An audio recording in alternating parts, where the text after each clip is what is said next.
అరే ఆగండి ఆగండి మావా బ్రోస్, మీ నుంచి ఆశించేది చిన్న లైక్ మాత్రమే, త్వరగా కొట్టేయండి. అలాగే ఈ మ్యాచ్ లో ఆర్సీబీ గెలిచినందుకు ఏ విధంగా ఫీల్ అవుతున్నారో కామెంట్ చేయండి. చూద్దాం ఎవరెంత క్రేజీగా కామెంట్ చేస్తారో.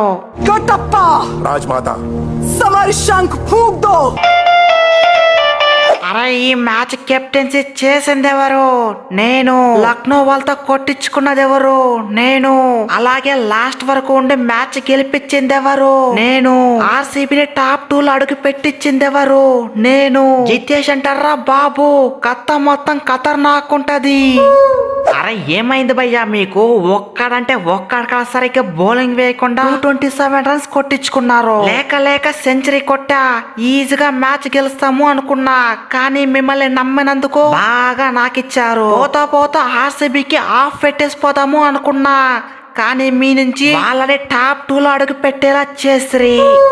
అరే పంతన్న యాన పోతే పొంతి, వాళ్ళకి కప్పులేదు మనకి కప్పులేదు, అట్లీస్ట్ వాళ్ళైనా కొట్టుకోండి. అయినా నేనేసిన ఓవర్ లో వాళ్ళకి మాత్రం 7 సముద్రాలు ఒకేసారి కనిపించాయి. ఒకసారి నోబల్ తో మిస్ అయిపోయా, ఇంకొకసారి స్టంప్స్ తో మిస్ అయిపోయా. వాళ్ళకి ఇవాల్టి మ్యాచ్ లో మ్యాచ్ గెలిచే ఛాన్స్ కన్నా లక్కే ఎక్కువ కలిసి వచ్చింది, అందుకే బతుకున్నారు పిల్లగాళ్ళు. అరే జితేష్ శర్మన మజాకా 33 బాల్స్ లో 85 రన్స్, 6 లో 8 4 257 స్ట్రైక్ రేట్. లక్నో బౌలర్లు అయితే దొరికిన వాళ్ళే దొరికినట్లే వట్టిగానే మింగి పడేసా. నేను కొట్టిన షాట్లు అయితే ఒక్కొక్కటి ర్యాంపేజ్ షాట్లే. జితేష్ శర్మ అంటారా బాబు. అరే జితేష్, మీరు మ్యాచ్ గెలవడానికి కారణం నువ్వు కొట్టిందో విరాట్ కొట్టిందో కాదు, మా ఫీల్డర్స్ మిస్ ఫీల్డ్ చేసిన రన్సే.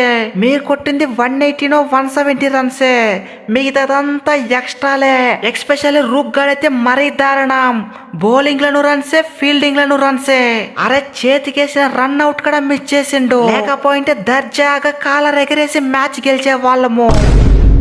అరే ఏమన్నారు? ఫస్ట్ లో ఆర్సీబీ స్క్వాడ్ చూసి ప్రతి ఒక్కరూ నవ్వే వాళ్ళే. ఇప్పుడు చూసారు కదా పాయింట్స్ టేబుల్ లో నెంబర్ 2. ఇప్పుడు డైరెక్ట్ గా క్వాలిఫైర్ 1 ఆడబోతున్నాం. అది ఆర్సీబీ రేంజ్ అంటే. అరే మీరైతే ఫిక్స్ అయిపోండి, క్వాలిఫైర్ 1 లో పంజాబ్ ని వట్టిగానే పిసికేసి ఫైనల్స్ లో అడుగు పెడతా. ఈసాల కప్పు మాత్రం నమ్దే. అరే ఏంది విరాట్ బ్రో, ఇప్పుడే కప్పు కొట్టేసినంత ఫీల్ అయిపోతున్నావు? ఇంకా మీరు కప్పు కొట్టాలంటే క్వాలిఫైర్ లో గెలవాలి, అలాగే ఫైనల్స్ లో గెలవాలి, అప్పుడే మీకు కప్ వస్తుంది. ఒకవేళ క్వాలిఫైర్ 1 లో పోయిందా, మళ్ళీ క్వాలిఫైర్ 2 లో ఆడాలి, ఫైనల్స్ లో ఆడి గెలవాలి. అంత పెద్ద చాట్ మ్యాప్ పెట్టుకొని ఇప్పుడే ఓ ఎగిరేస్తున్నావు.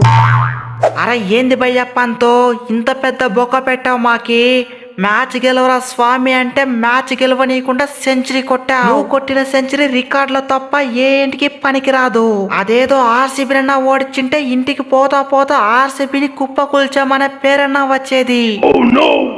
అరే ఇల్లు మేము మ్యాచ్ గెలవాలనే ట్రై చేసాం, ఒక్కొక్కసారి ఇలా జరుగుతూ ఉంటది, దాన్నంతా పట్టించుకుంటే ఎలా? చూసి చూడనట్టు వదిలేయాలి. అరే అయినా మ్యాచ్ గెలిచి ఏం లాభం?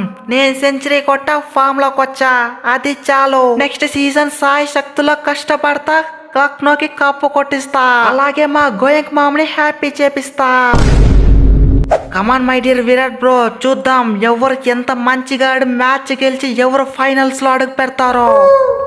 అరే వస్తున్నామయ్యారు, వస్తున్నాం. మిమ్మల్ని బొంద పెట్టి డైరెక్ట్ ఫైనల్స్ లో అడుగు పెట్టి ఆర్సీబీకి కప్పు కొట్టనివ్వడానికి మీరైతే రెడీగా ఉండండి. క్వాలిఫైర్ 1 లో ఓడిపో నీకు.